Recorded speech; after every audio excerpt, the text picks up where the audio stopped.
but the ears still ringing before it's all done. You'll be through with the world. I didn't know you were such a reactionary girl.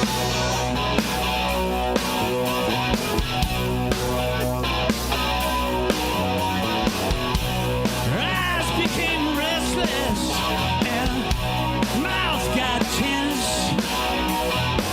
She must have been ready to begin a new experience.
man loves a woman.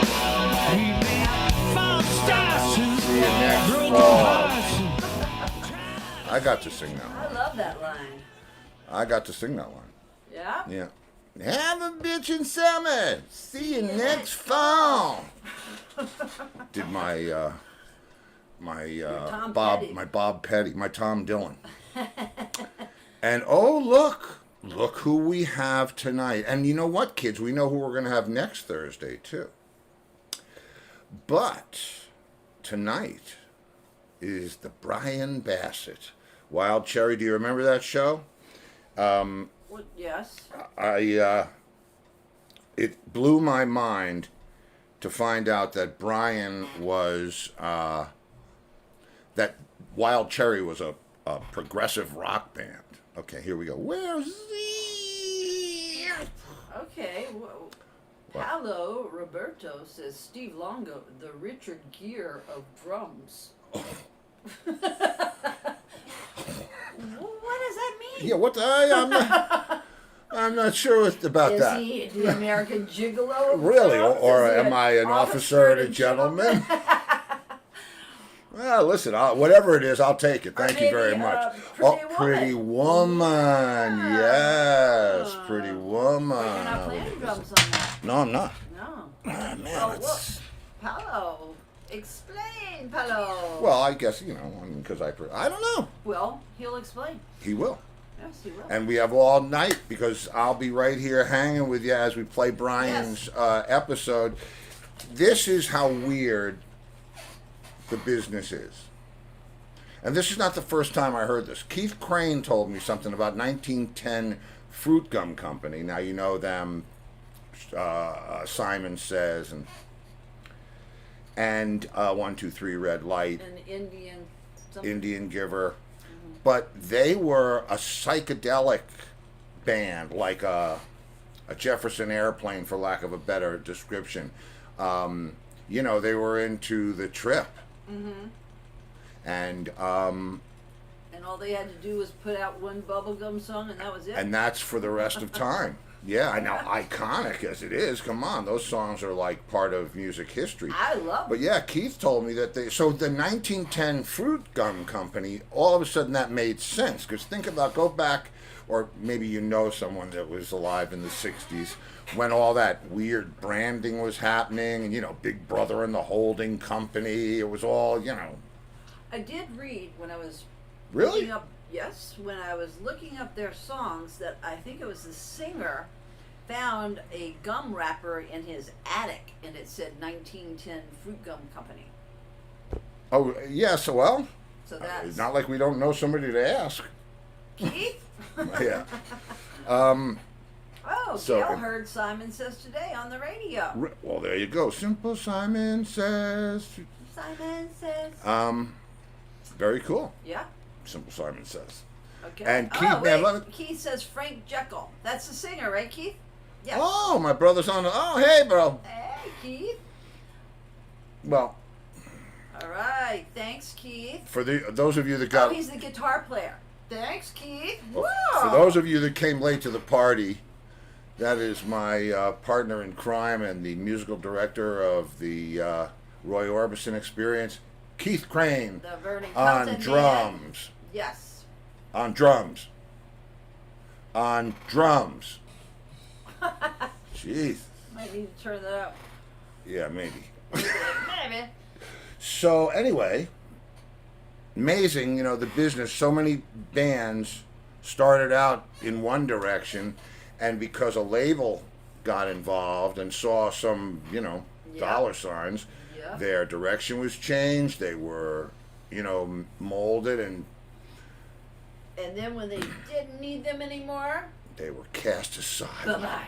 But See you Who- later. who- Have yes. a bitch in summer. Yes. See you next fall. And but the nice thing is, it's the fans that really, at the end of the day, determine how long a band will last. Now, Brian Bassett, who's our throwback tonight, was in Wild Cherry, play that funky music, White Boy, but he's also playing with Foghat now, and that's a player, man. You go to the situation that you're tasked with, and That's pretty impressive. So anyway, Okay, well, Paolo wrote back. yes, He Paolo. did not say why you were the Richard Gere of drums, but he did say, I'll take it.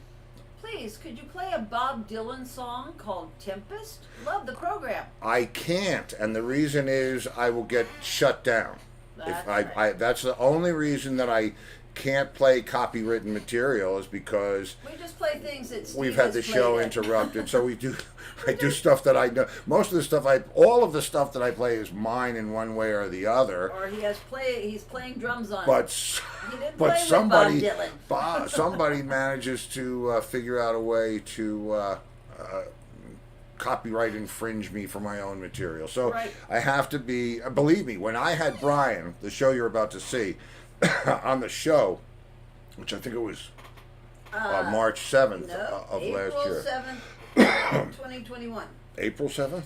Yeah, January, February, March. Right, April 4, 7th. 7. So a little over a year ago, and I foolishly played, and they were dancing and singing and moving with the groove and Play that funky music, white boy. and got flagged, and And then they shut the show down in parts of the country. so we can't do that.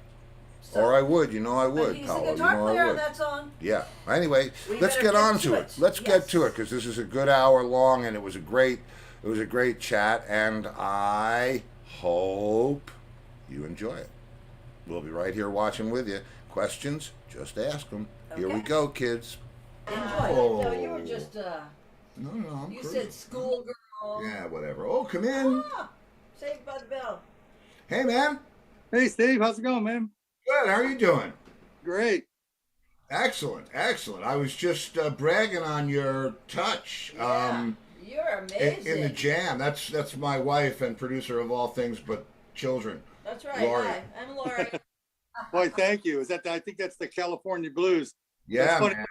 That little jam started as like a 15-second intro to I Just Want to Make Love to You. And over the course of a year or two, it turned into a 20-minute extravaganza that we actually had to give a name to put it on the record. So that was It was great, Claudia. man. I mean, I really enjoyed it.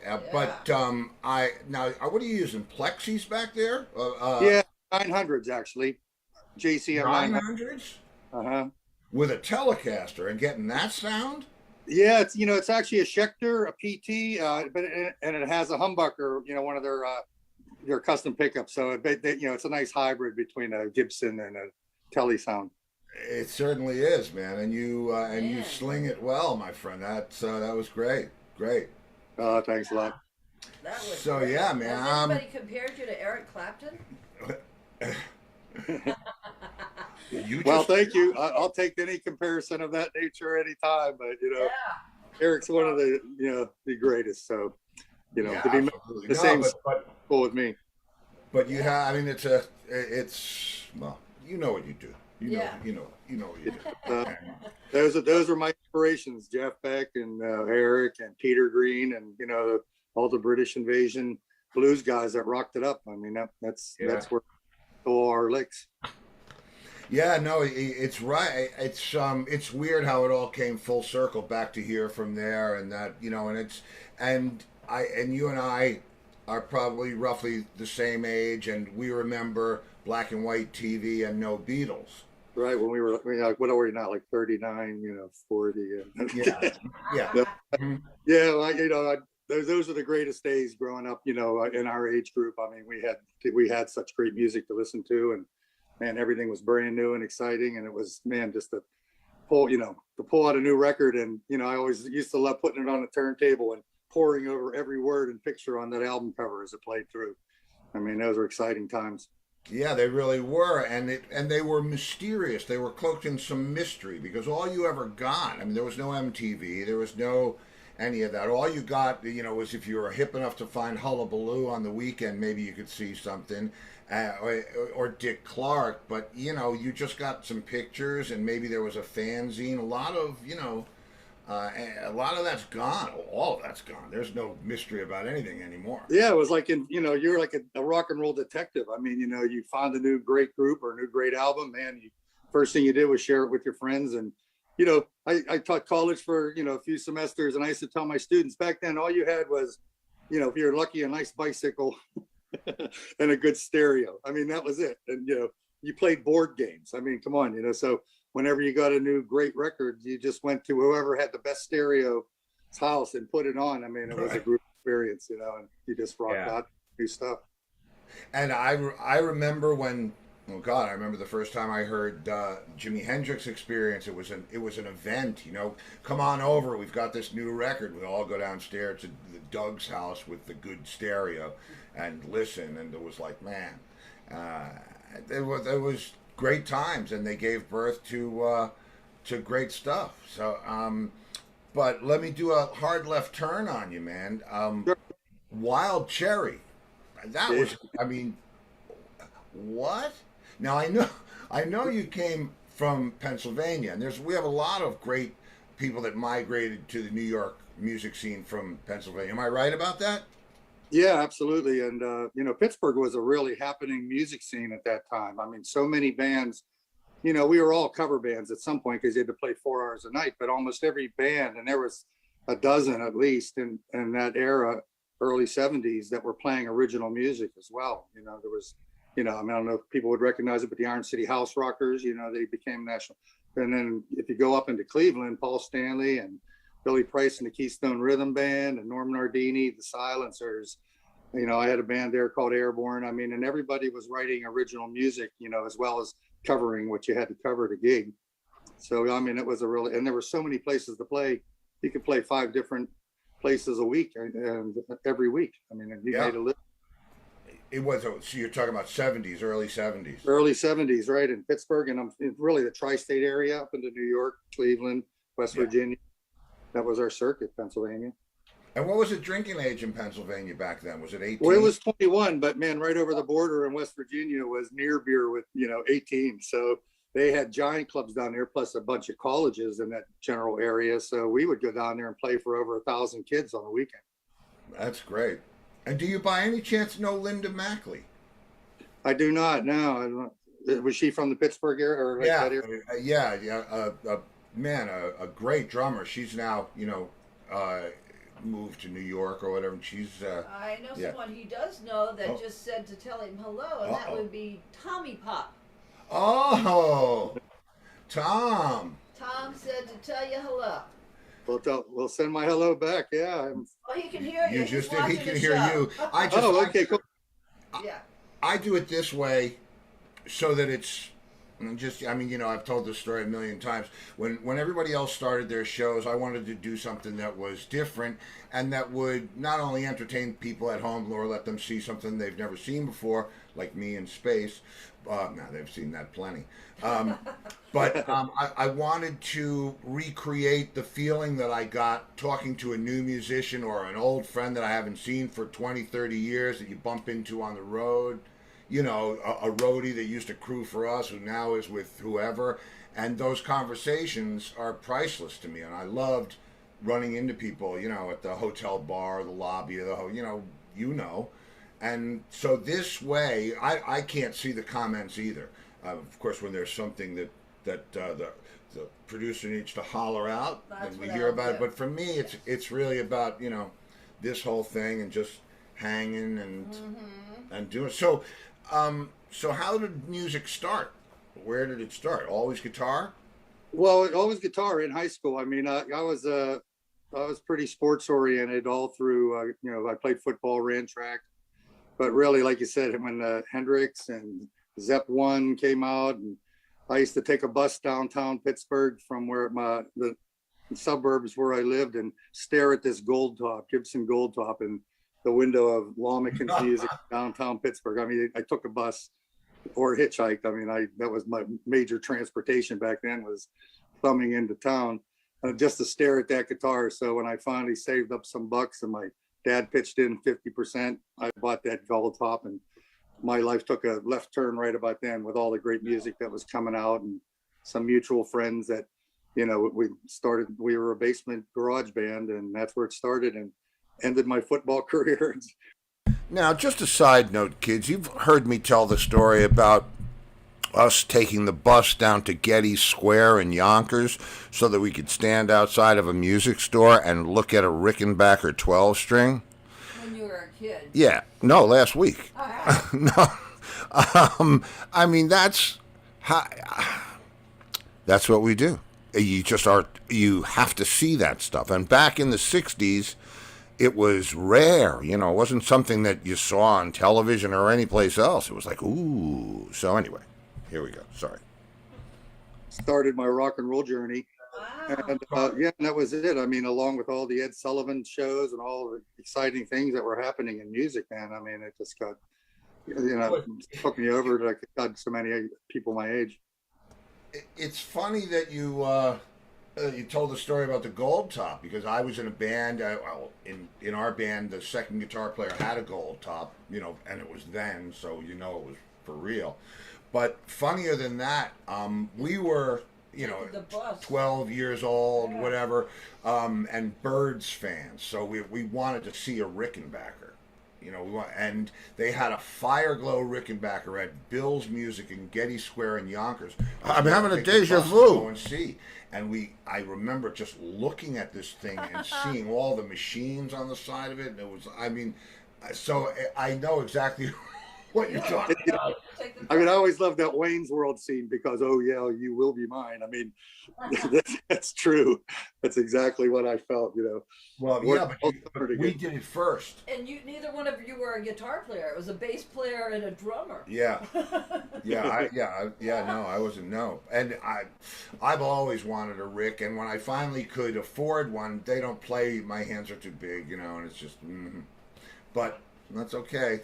I got down there to see the thing. I think he's got big hands. So you started the band. Well, guitar wasn't a very popular instrument in school, or was it?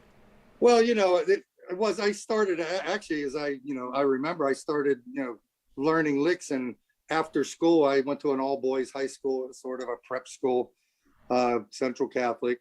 And but after school, our buddies used to hang out in the library and listen to records, and I'd bring my little amplifier in there and my new gold top, and we'd sit there and jam, and that became like almost like because I can, Chris. Curricular activity after school.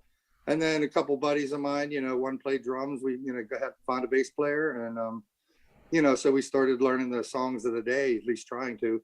I mean, my drummer Todd Tregenow, in whose basement we jammed in for a couple years. I should send his mother flowers every year because we used to play like whipping posts for like 3 hours. And and they're upstairs trying to watch television while we're downstairs, cranking it up. But that's how we learned. And we, I was in 2 or 3 just like local bands. You'd play the coffee houses or teen clubs and stuff. I mean, we were not drinking age. I mean, even though in Pittsburgh, once you hit about 18, you could play all the clubs. The bar owners didn't really care. And really, once you got good enough to actually get hired for something, I mean, there was a lot of places to play, so that we got pretty good pretty fast, and we were playing and rehearsing pretty much 7 days a week up there. And that's what does it. That's what that's for me coming up in the late 60s, early 70s, of course we learned the songs of the day. As well, we learned everything from the Rascals. We did soul music. We did everything. Anything that we could think of to play, we played. We weren't really genre specific. It wasn't like a metal band. And we started jamming is how the original thing happened for us. We would just let a tape run, a cassette recorder or a reel-to-reel, 3340, and just let it run, and everybody would, get stoned and put in a colored light and then play, and it was and that's how the original thing happened for me. And I got very much in line with wanting to create my own material, and I was about that. But I loved the covers that we played. I mean, we played exotic stuff, from everything from Birds of Fire to Hall & Oates. I mean, it was insane, and we had the players in the band to do it. But it gave birth to whatever it is I do now. It came from knowing all that stuff. Right, and improvisation back then on jam. We just called it jamming. I mean, you pick a song and then, like you said, play it for an hour. I mean, because we were into Quicksilver Messenger Service, the live album, and was, Who Do You Love, play that for 20, 30 minutes. And, and then early Johnny Winter. And the next, and, we would just pick a groove, early Savoy Brown, who Buddy Roger was a, key member of that. But I mean, they were early guitar groove songs where you could like play a riff and then you could jam on it for like 20 minutes, and give everybody 10-minute solo. And, it was just the way you learned how to play. Exactly. And we were together, my earliest band was together for so many years that we had that telepathy. We were talking 25 years. When you're in the middle of a jam, when somebody's gonna, I don't know, the instrumental guys would tell each other when we were going to switch keys with a look or a nod, and all of a sudden we'd be playing an F, or and it was great. It was because you knew where it was going to go. I would change the time signature, and everybody would just follow along. Yeah, that's the beauty of playing. I mean, that's what keeps you into it all these years. Exactly right, and it's never the same twice. For it's it's supposed to be. Some parts of it are. Well, Roger calls them guardrails, so we have certain, guardrails, you can go, but you can bounce around inside there, And, but yeah, that's how we started, and a bunch of friends. And, I played in a couple different bands with a couple sets of musicians, eventually ending up in Wild Cherry. And we were sort of a A-list regional club band. By that point, I had been in 4 or 5 bands, had been playing, 5 or 6 years. And we were a rock band. And the song is very autobiographical, exactly what happened. We were playing Zeppelin, Foghat, ZZ Top, all rock stuff, Robin Trower. And someone actually came up to us, the clubs were changing. There was a club called the 2001 Disco in Pittsburgh, held held a couple thousand people. And someone actually, 2001 being a futuristic name then, in 1976. But it was, lighted dance floor, and someone actually came up to our drummer and said, "You better start playing some funky music, white boy," because we'd start, everybody's dancing. Of course, Casey's, coming out, and the Bee Gees, and, even, Bowie, and, Lennon with Fame, and all those, songs were coming out, Earth, Wind and Fire, Commodores, all those songs were the hits then. And so we really made a concerted effort to go in that direction, and wrote some songs with that feel, basically inspired by the Commodores, and Play That Funky Music was one of them. But that's amazing to me. I mean, because I was going to ask. I know about Molly Hatchet, and I know currently about Foghat, obviously, and that seems. I'm not. If I was familiar with Wild Cherry's whole catalog and where you guys came from before that song, I might understand it, but I've got like the 10,000-foot view, and here I'm thinking, I can't wait to see what this is, and it wasn't anything like what I thought it was. Amazing. And we were just, we were an adept, top 40 cover band, and so when, we could like learn any song, sometimes 3-4 songs in a rehearsal, like, okay, what's up? How Long, is the hit this week. So we learned that one, or, Shining Star. Okay, well, let's give that one a shot, So whatever was on the charts, we were playing. And so to make the switch in style wasn't that big of a deal for us. Yeah, you had that stuff in your pocket. That's awesome. That's what it, and that song, I mean, how did, what happened when that happened? I mean, all of a sudden you've got not just a hit song, but a hit song at a tipping point in a controversial time, awesomely placed. What was that like? Well, it happened so fast, and really our intention, we paid for that record and most of our first album ourselves. We recorded it up in Cleveland Recording, which was a pretty famous studio. And we really wanted to get a single in the jukeboxes at the time, And but while we were recording that, Play That Funky Music, a record producer, Carl Midori, who was looking for, new acts, they had just started Sweet City Records in Cleveland, backed up by the Belkin brothers, who were big concert promoters. Oh, yeah, I remember the Belkin brothers.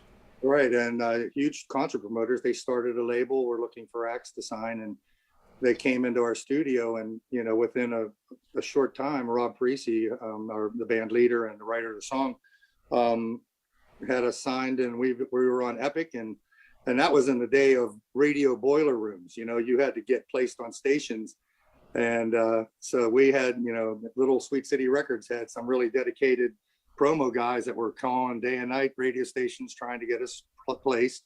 I think we broke in Atlanta on one of their big 6-point stations, and then it went through really all the R&B stations started picking it up, and for there was no picture of us on the cover, so for Exactly. a long time, a lot of people thought we were a black band. I thought you were. I thought it was like maybe it was maybe there was a couple white guys in the band, Right. but it's definitely. I mean, it's got that feel, and you guys produced it yourself. Yeah, we did. We recorded it ourselves on our own dime, and and so it came. As a single. We actually had it as B-side. We actually did a cover of "I Feel Sanctified" by the Commodores. Was our intended A side, a remake of that, but DJs flipped it over, and really within a year it went right up the charts. It's crazy. Man. Yeah. And if that guy hadn't said to you, you better learn to play some funky music.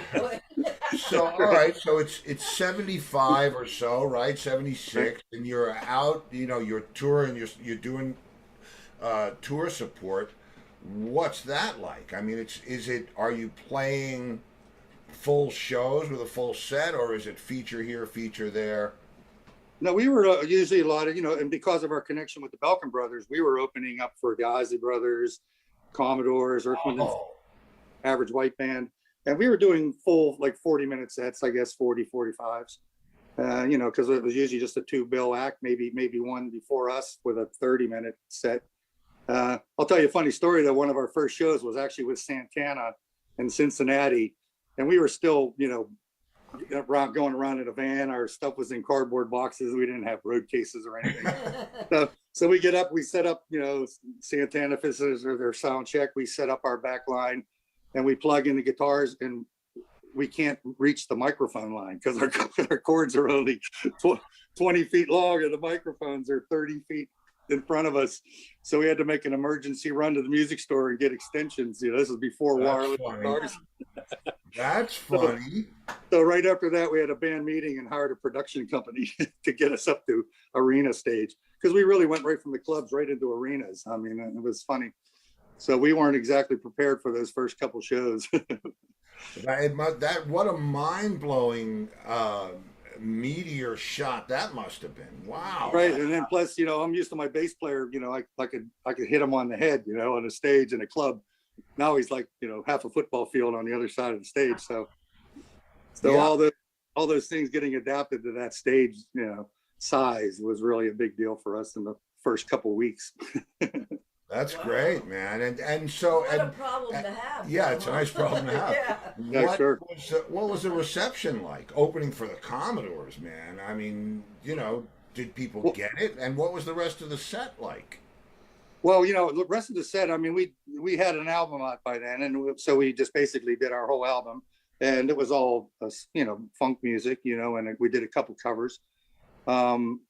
But basically all in that same funk style as like the Commodores. I mean, we were well matched with them, and also with the Average White Band. We toured a lot with them, and they were so fantastic. I mean, I can't even tell you how great they were live. But we blended well. But the funniest thing was, I remember we played with the bass player from Sly Stone. What was his band? Oh, come on. I know I can't think of it, but you know what I mean. Slap Bass King. Larry Graham, Graham Central Station. Graham Central Station. Larry Graham. So we're playing in Washington, D.C. at the Capitol Center there, and they have video screens in the center of the arena, from the hockey games or whatever. And so we get up on stage, and the cameras hit us, and we're all white guys.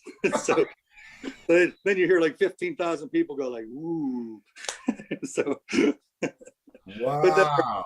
But then our singer would just go 1, 2, count off the song, and half the audience, had a cowbell. The other half usually had a, tambourine or something, and the whole thing would just start shaking. And, and it was party music back then, dance music, feel good music, and everybody jammed. we never had any kind of really problems. We just had a ball. That's awesome, man. And That's, all the that's fans treated us great, you know.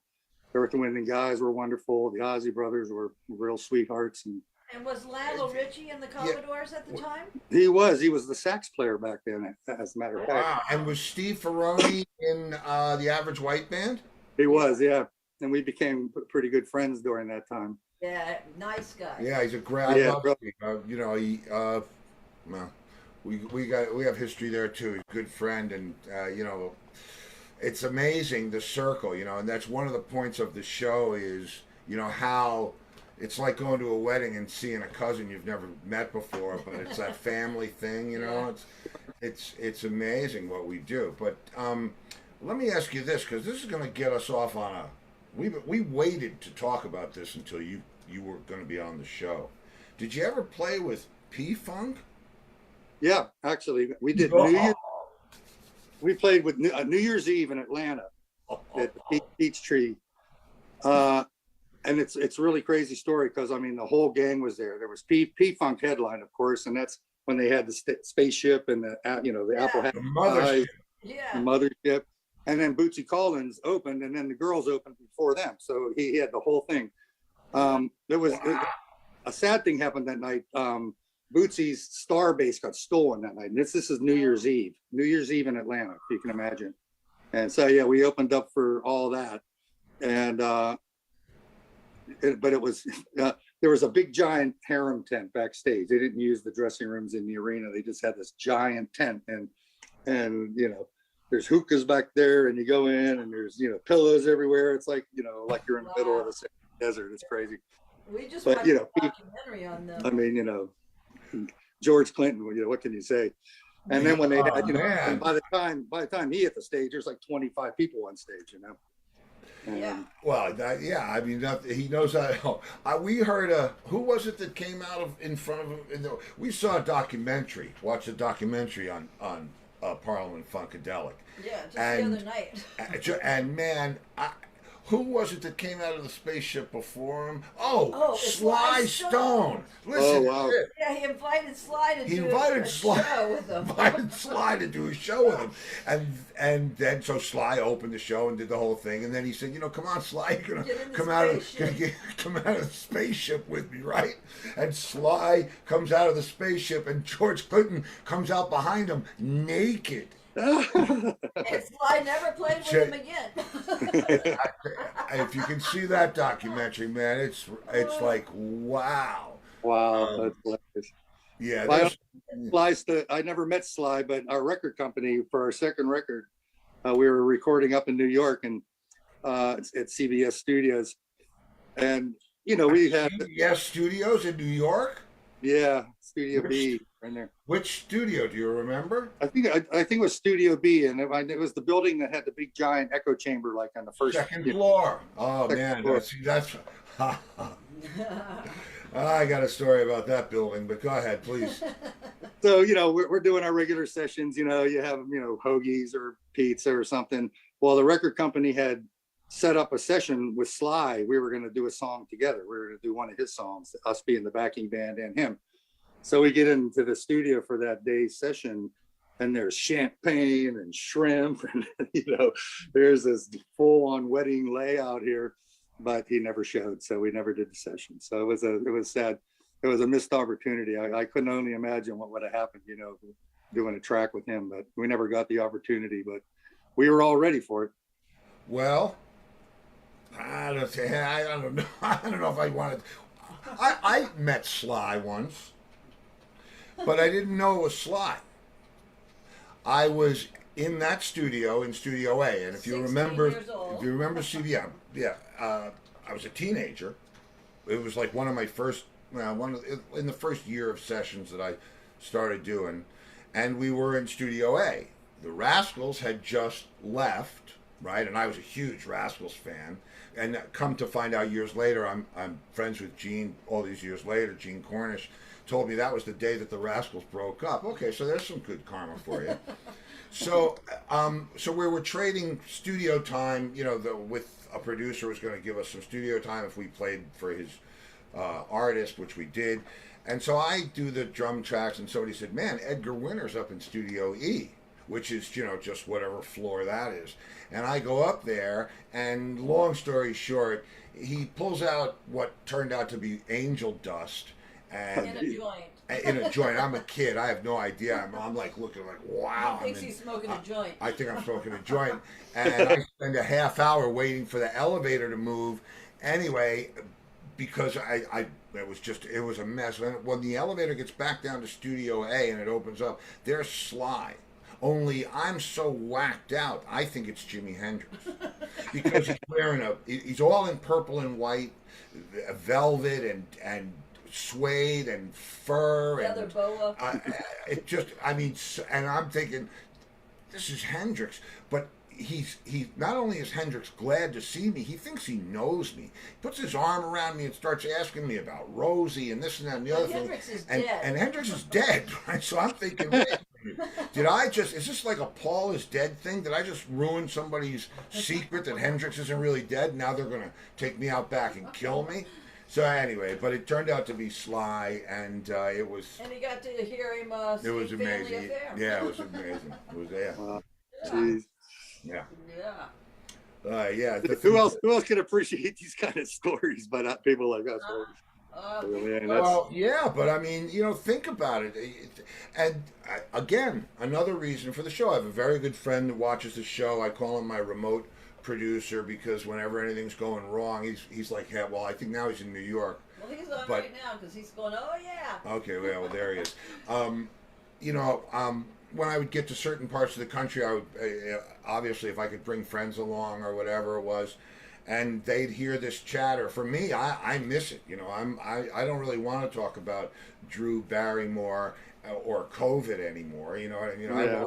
I want to talk about amplifiers and drumsticks and so it's that's right up my alley. That's what and that's what's great about running into guys that I've admired all my life. Rick, run into Rick Nielsen. We play with Cheap Trick a bunch, or Buck from Blue Oyster Cult, and that's all we do is talk shop.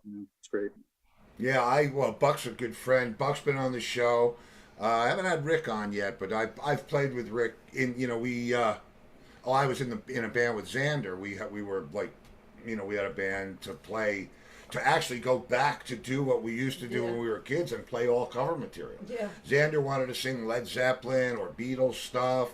I mean, I Want You to Want Me. I get that all day long, but I know this, and what a singer, man. After 20 oh my God. years, he didn't want to keep Yeah, his voice is as strong as it ever was. I love. Plus, great. What a great band altogether. But Yeah. Robin great. Dick Yeah. just like crazy good. Yeah, and very much fortunate to have some of the kids. I mean, Bunny's not in there anymore, but Rick's son Dax plays drums, and I mean, you can't get much closer to the DNA than that. So, and it works, man. And It certainly does. Yeah, it's great. It's great, and it was fun playing with Xander. I mean, I've known him a while, and to go out under those circumstances and do whatever came to our mind. Do you guys know this at sound check? Yeah, sure. Okay, let's do it tonight. Great. Yeah, right. Yeah. He went from Wild Cherry to Molly Hatchet. Yeah. So now, wait. I want to talk about when did you see the edge of the cliff with Wild Cherry? When did you see the end of the road coming with that? Because I guess it was around 1979, the third album. I finished the third album with them, which we recorded again up in Cleveland, a couple sessions in Pittsburgh. And we were, the band was sort of leaning at, because Bob was sort of the band leader, and he was taking us more into almost like a soft R&B direction. And, we had a couple ballads on there that were sort of like Lou Rawls-ish, and it became really not that quite interesting for me as a guitar player. So I was having, I wanted to get back more into a rock. I was thinking that we should have went more like Robert Palmer, Yeah. More like rock sounds and funk beats. That's where my head was at. We were going a little easier than that, and so it was just, and then there was a little tension. We had been touring pretty much nonstop for 3 years. Yeah. And so I left, and funny enough, our keyboard player, Mark Avasek, I'm not sure if you're familiar with the band, Donnie Iris and the Cruisers, pretty famous. Certainly, I'm not terribly familiar. Yeah, I know it is. Right, it had some MTV hits, but really big in our region. Well, our keyboard player that eventually started that band was our touring keyboard player in Wild Cherry. And so he had some of those songs, "Love Is Like a Rock" and all some of these more rock-oriented songs. But the band wasn't really picking up on them. So I left the band and went back to Pittsburgh and started a rock band again, sort of more like modeled like Night Ranger, Styx. That was becoming pretty big then, and once again went back into playing 4 sets a night. Doing about 2 sets of covers. We were starting to play Kansas. We had 2 fabulous singers, so we could cover Kansas, Styx, all that kind of stuff. And then we were writing our own music in that style. And never got that lasted a couple of years, really. Never got a record deal though. We were managed by Charlie Brusco, who actually manages Styx now. He had High Tides Management and based out of Atlanta, and they were managing the Outlaws at the time.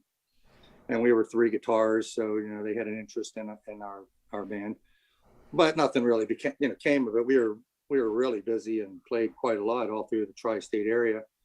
And so that pretty much ended. I played in a couple more cover, bands in Pittsburgh. I played with the Silencers, which were an RCA recording artist. But really, that was it. I gave up on Pittsburgh right around the mid '80s and relocated to Florida. And that's when I started working with King Snake Records for like 15 years as a studio producer, engineer, guitarist. Yeah, that's I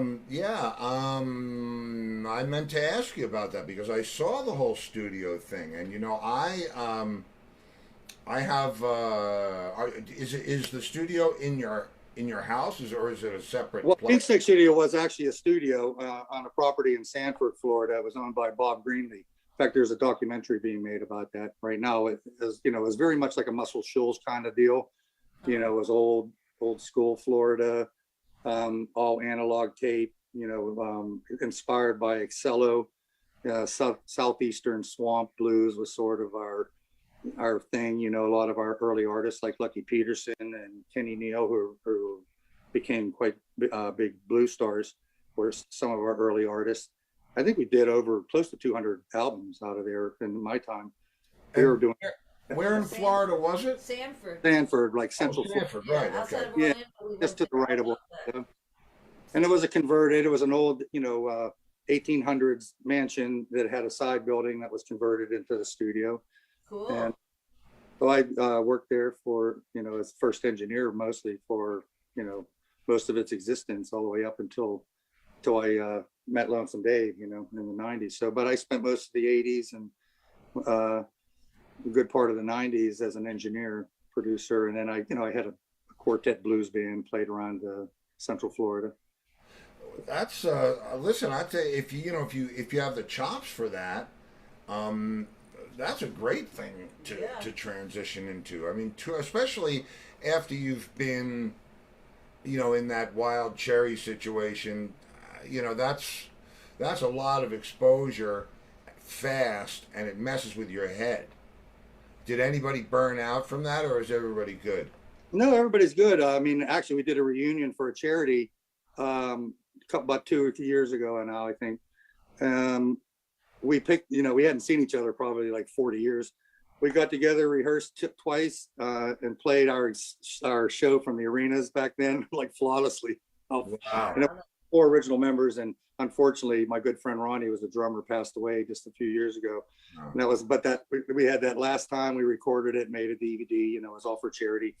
But we sounded terrific. I was like, wow, this is pretty cool, So no, nobody burned out. I mean, I did stylistically, I wanted to change my playing style, but everybody survived the road, fine. And, everyone's sort of a retirement age now. I'm not the last one still really playing. Our bass player, Alan, is quite a prolific songwriter. He does really interesting genre, electronica and roots kind of music. So he's still in the business. So, but yeah, we're all still friends. We call each other Cherry Brothers and keep in touch now. Cherry Brothers. more than we did, for the last 30 years. We're more in touch now than we probably ever have been. Yeah. So it all ended well. It all ended well, and it was just, for me, it was a musical decision more than anything. And from what I'm hearing, a pretty good musical decision. So then it was. So then, where did you go? How did you get involved with the Southern rock thing? Well, that came actually, funny enough, Lonesome Dave came first. I had a quartet called Blue House, and we played in Orlando. Just blues music. We played actually really, like I said, Excello, Lazy Lester, Lightning Slim, Lonesome Sundown, all this like really kind of Southeastern oriented obscure blues. Yeah. That was what we specialized in, and we were playing at a club one night, and I'm friends with Pat Travers, the great guitar player, Pat. Yep. Lonesome Dave had just relocated from England. He had been on a hiatus from Foghat for a few years and moved to Orlando.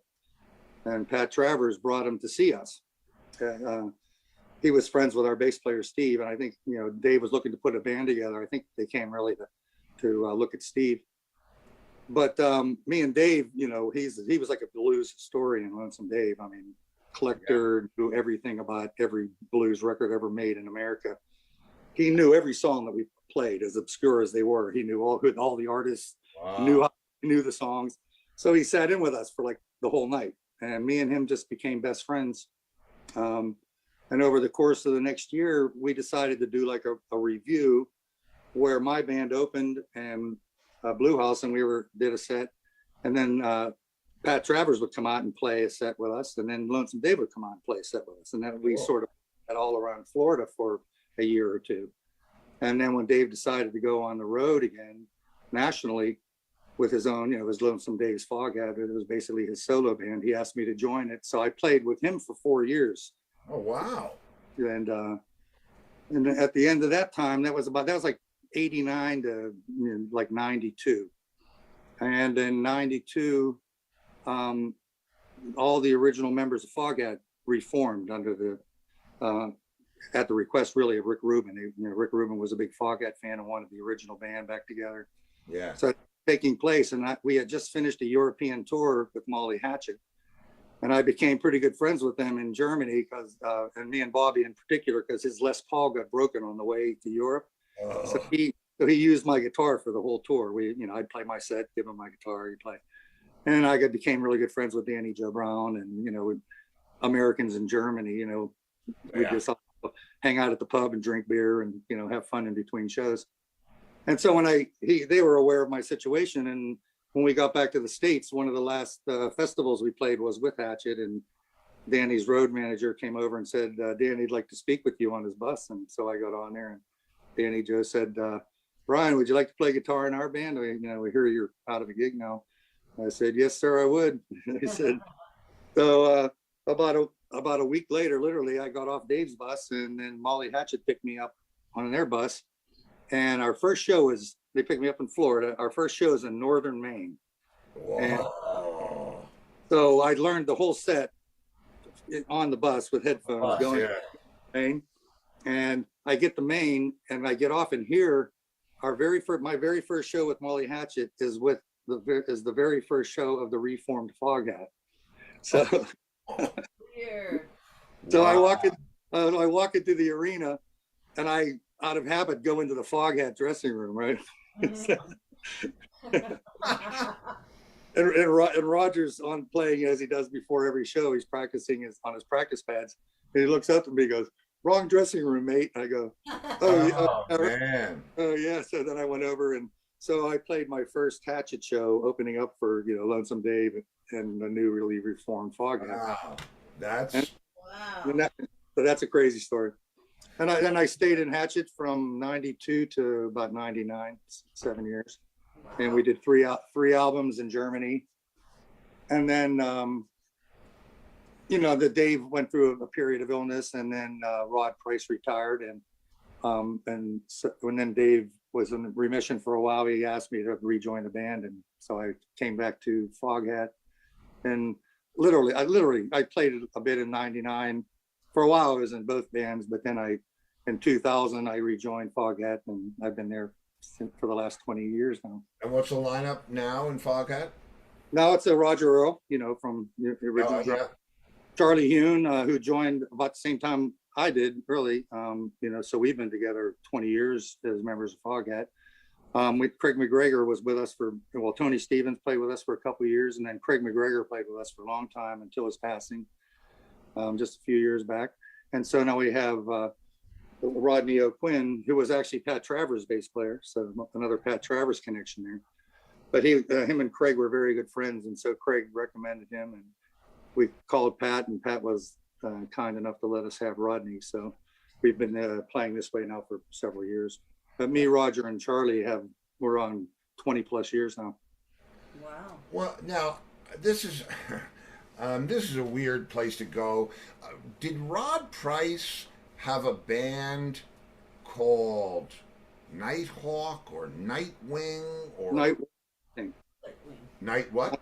Night Watch, I believe. Night Watch. Night Watch. I auditioned for that band as a vocalist. Okay, well then you might know Linda Arcello was his manager, who is now Roger's wife and our manager. Maybe I don't even know how that happened. I have no idea how that happened. Huh. But yeah. Not to interrupt you, but is there enough light on me now? It's getting dark where I am. Should I turn on some lighting? Well, you're good. I'm about to actually ask you the questions and release you back into the wild. Oh, okay. Well, No, you're fine. You're fine. I look better in the moonlight anyway. Okay. But yeah, Rod, I actually played with Rod for a year, and in Foghat, we did an anniversary tour. I believe must have been the 40th anniversary, maybe the 30th anniversary. We went to Europe, and Rod didn't really like the tour. He wasn't much of a road guy, and that's why he left the band, I think, initially. But he loved touring Europe, so we played as a 5-piece. That sort of made me like the fifth wheel on a Cadillac. But Right. Yeah. but I got to be friends with him. We roomed, the way odd man out. Sometimes we'd room together, and so we got to be good friends, and I got to watch him play slide up close and personal. So it's sort of like a year master class with a slide master. So. That's awesome. That's well. Listen, you've had a storied career, and I tell you what, I enjoyed that jam and your touch on that telling. The reason I asked you about the studio is I have a studio here, and are you still active in recording and doing that whole thing? Yeah, in fact, Sanford, King Steak Studios, they basically closed when Bob Greenlee passed away some years ago. But I do all the recording for Foghat now, and we're about 6 albums and a couple DVDs, and so I do a lot of mixing for a lot of other artists too. I have a Pro Tools system in my house. I don't really have the ability to live record, although we have a band house out in Central Florida on a 10-acre ranch we call Boogie Motel South, and we have a new live album coming out this year that we recorded up at Daryl's house up in New York. Not at the house that's on TV, but at his nightclub, which has a rather substantial recording set up in there. And so I get all the tracks home and mix it. And so I've mixed, a couple of our studio albums and 2 or 3 of our live albums. So keeping my hand in with the engineering. Because I have a Pro Tools rig here too. So, and we do this thing. In fact, I was just finishing up. I don't know if you know Danny Miranda, who plays. Yeah, I know Danny real well. In fact, he played with us some. Really? When Craig was there, he'd come out. He's done several gigs with us. Well, Danny, I do this thing where I send drum tracks around, and guys just put their tracks on top of them and send them back. And today I have one that I sent to George Cintron and Danny, and got it back. And I don't like the way I played to it, so I'm playing another track on top of it. But it's just fun, man. If you want to get in the circle, it's pretty. I'll send you something. Yeah, man, that's the way things are done now. I work with some guys out in California that same way. You just pass the tracks around, and I mean, when I think back to the 70s or like the 80s when I used to engineer at King Steak, spending all that time on my back aligning tape tracks and running test tones, to think what you can do with a laptop and a Pro Tools setup. Oh, man, I mean, just amazing. And I've been a fan of that whole evolution, since it started. And but it's another conversation for another time. Yeah, you are starting to go away now. So if you want to throw a little let me get bit on just a second here. That's it.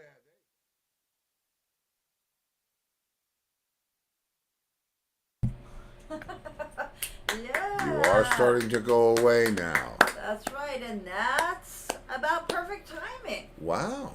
How Yes, about it is. Brian Bassett? Man, Talented. you never know. And I was listening to the thing about Sly and me tell that story for the 800th time. I'm going to have to keep a journal. And it's just it's so strange how you glance off of different opportunities. I remember Led Zeppelin's lawyer, Steve Weissman? No, wait. Weiss. Steve Weiss? Had us playing at Rat Race, playing for his daughter's birthday. And I was singing the Led Zeppelin stuff, and according to our manager, Steve Weiss was in his office holding the phone, had Robert Plant on the phone or whatever, that as the story goes. I'd have to ask somebody that has better memory of it than me, but and you think, well, wow, what's he got, Robert Plant does not want to hear somebody else singing his stuff no matter what. But it's weird how it goes. And then, of course, I don't know how many of you know that. To hear drums. That's what it was. That's what it was. Uh-huh. I don't know if you know that Mark Hitt did a lot of recording with John Bonham on a Maggie Bell project. So it's, you like I said, you glance off a lot of people. I saw you guys talking about Jason before, and I've known Jason a long time. I'm sure I've told the Jason story too many times, so I'm not going to tell that one again. Unless you really want to know. No. No. No, the children are starting to peel off. They're all saying goodnight. Oh. Nice show. Great show. Nighty night. I hope you enjoyed it. Everyone enjoy your evening. And who did we say we were going to have for next Thursday? Ivan Bodley. No. The Bouchard brothers. Oh, right, that's right. The Bouchard brothers, because they're on tour right now. Right. So we're going to replay that show. And they're Those assigned guys- to Deco Yes, Entertainment. we are label mates. And Steve Gaspar and CrispinCio, who have both been on the show, their new album just dropped. Fields of Grace. Yep. It's happening. Music. How about that? I hear music. And, keep looking for those Oxzoomed updates. We're working on the calendar for Vernon Kelton with the Roy Orbison experience. I'm going to start working on my album, and I'm going to start working on Volume 2, Oxzoomed Volume 2. Tim wants to know September 9th, what is going to happen? Well, that's our anniversary. Well, that's our 38th anniversary. So outside of whatever presents you decide to... No. I think he means... he does. the John thing. Yeah, no, when they roll out a record like this, because Deco works with Warner, so they have a whole process. There's a street date, and it's a whole... I haven't seen this since, like, the 80s, where, are we going to put it out on the Tuesday? Are we going to put it out... It's like such an amazing rhythm of how they release records and when they do. And it hasn't been that way for a long time because people just drop whatever they drop on, but this is like a regular rollout. So I don't know what, I know. We know. We can't say until September 9th. Yeah, you'll see on there you September go. 9th. The thing is, if you join that mailing list, you should, what? Oh, yeah. She's doing the boogaloo. Talk to the head.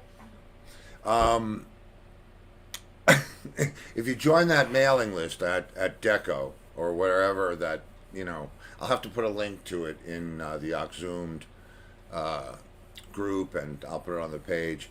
Then you'll know. You'll know everything. And to be honest, I'd love you to share it with as many John fans as you can possibly think of, because I think, you know, they've been waiting 20 years maybe to hear something new, and it's not brand new, but and volume 2 is going to be a lot of fun too. It's going to be different, and there you go.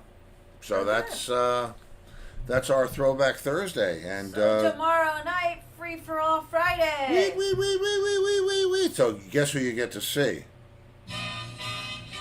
Maybe. Yeah, maybe. And you might get to see Lenny.